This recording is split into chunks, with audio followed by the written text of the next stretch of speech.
I was just doing that thing. Oh, that's what.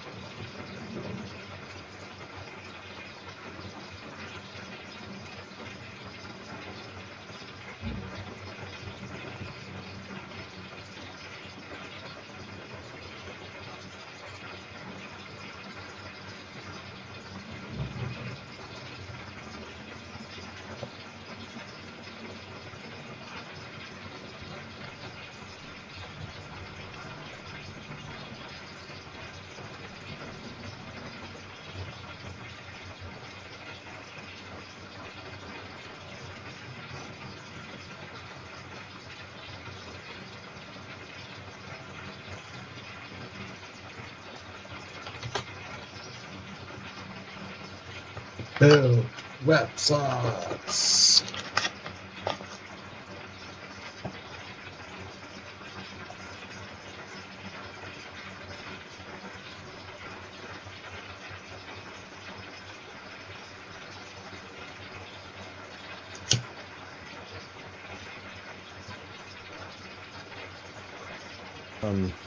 It was kind of a bummer what happened to Bandcamp. Huh? We were just talking to Ethan about about the unions and tech work and stuff. And Bandcamp had a union that got recognized, but then the company sold. And part of our messaging there was like, hey, look, it doesn't hurt your company. It doesn't mean that it's not going to sell. Sometimes selling is, people think of it as bad because it's like, oh, it's got some new owner, it's going to go to crap, But a lot of tech workers think of selling as good because whatever, their stock vests then and they make money, and it's a little bit of a mixed blessing, But they were evidence that just having a union doesn't necessarily hurt the ability to sell the company, although the new company grabs it and huge layoffs immediately. Your union can't prevent that, unfortunately. And then the 8 people that were elected as the union representative, all 8 of them were fired.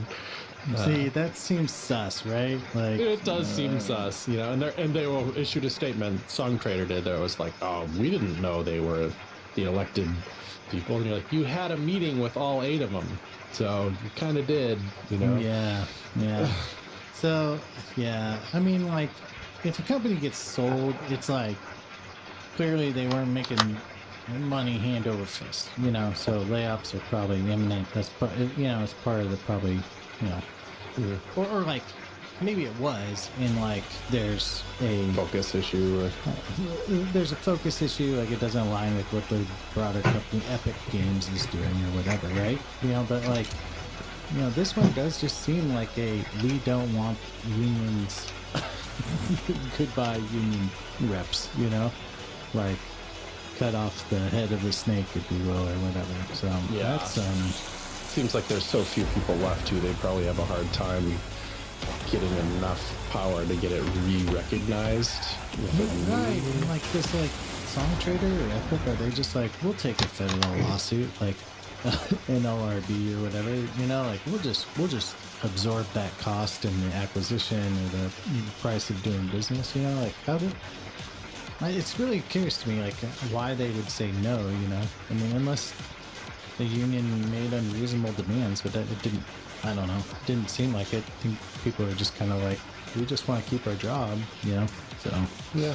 But maybe if this situation there had to be layoffs and they couldn't get them, I don't know. I have no idea. I'm sure the story's nuanced and whatever. It just doesn't look great, and we just wanted to follow up because we had mentioned it just 2 shows ago. Right. Well, and it was like the day after the Ethan show came out, and it was like, well, we were just talking about that. That is horrific. So, kind of wild. Okay. Yeah, I was in the Discord the other day, I had bookmarked something. I was just finally got around to looking at it the other day. It was a function in CSS. CSS has, I bet there's a good 30, like a function being, it turns into a value, or it's used as a value for the most part, and they just have parentheses. There's a name in parentheses, just like in JavaScript, You send it in stuff, and it does something useful for you. Awful lot of them. The one that was dropped in the Discord was called XYWH. That was the function name. And I was like, well, that's weird. I have to look into that, you know. It turns out it's not the life-changing kind of thing, but the idea is at this XY coordinate with this width and height, like make a box. So it's useful for clip path. You know, like that can be a useful way to describe how you want to clip something, especially the width and height. Is if you want to, like, I don't know, make a box inside another element, there's also an inset function to push in from the edges. That's kind of cool, but you're pushing in, that doesn't help you with a width and height, you know. Just pushing in from the edge, it could be a flexible size shape, so it's a little inconsistent in that way.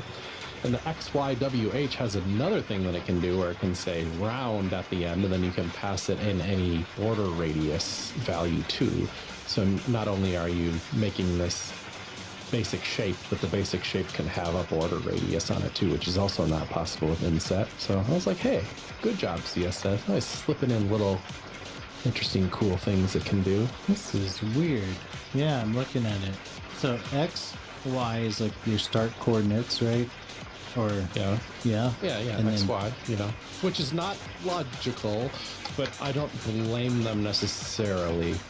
Because it's sometimes when you're clipping, you're not really talking about the inline flow direction of the text. Sometimes you want not that. So it might be nice if there was a logical version of the same thing. But yeah, it would be B-I... Yeah. B-I-I-W-B... Right. It could be, actually. There's a little bit of precedent for that. Anyway, but it would be, yeah.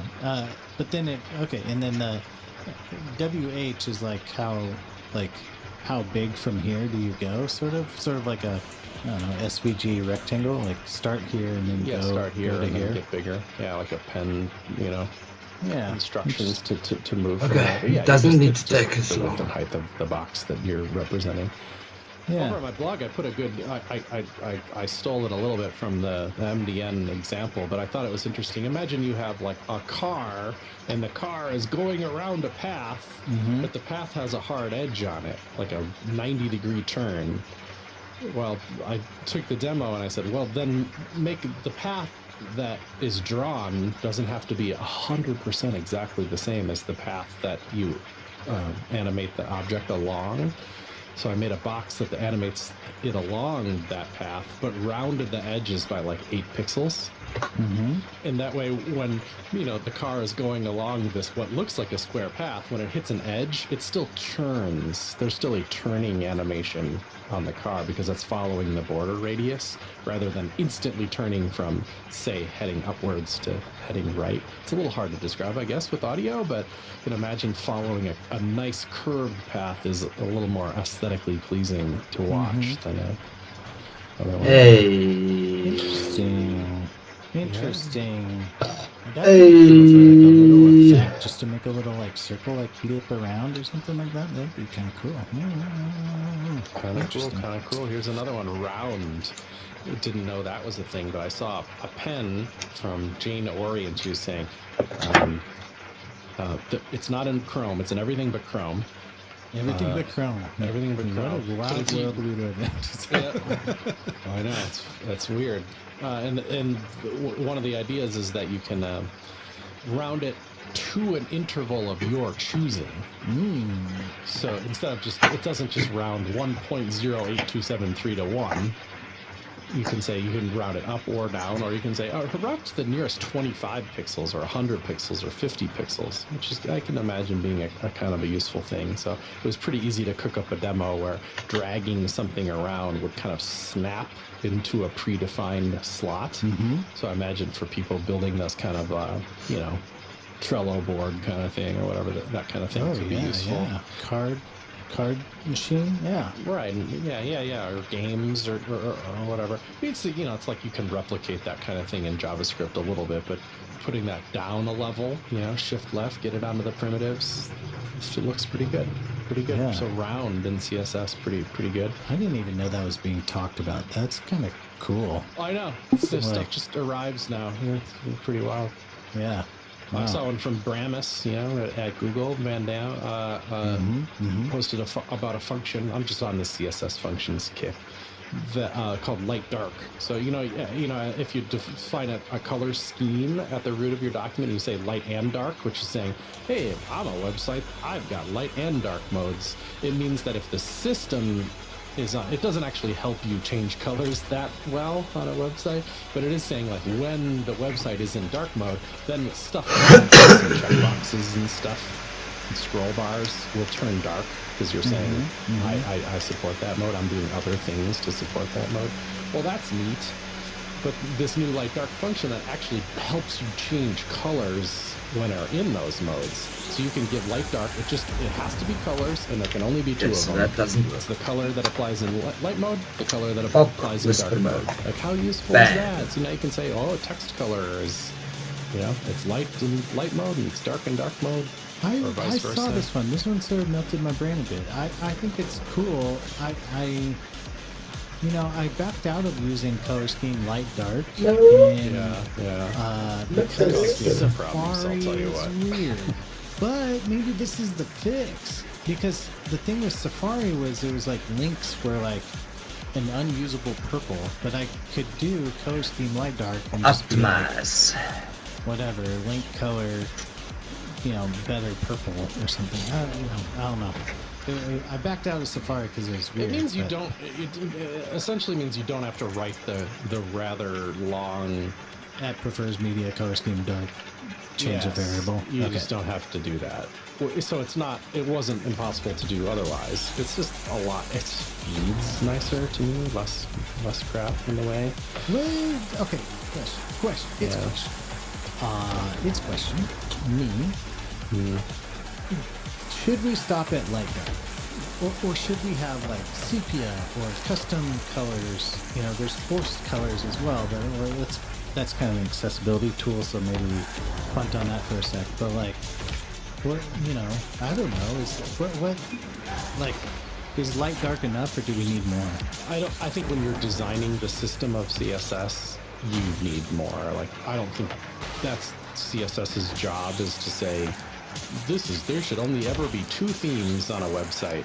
That's like too much for CSS, the language, to say. Too heavy-handed. Now that's it's too heavy-handed. But that's not to say that best practices don't say otherwise. Like maybe websites, should generally only have 2 modes. I could see anything being argued here, and I don't have a particularly strong opinion on it. I can tell you, I'm not rushing out to do any modes. Our new I'm version barely getting the mode I got. Yeah. Oh, brother, I barely got 1 mode, so you're asking a lot of old things.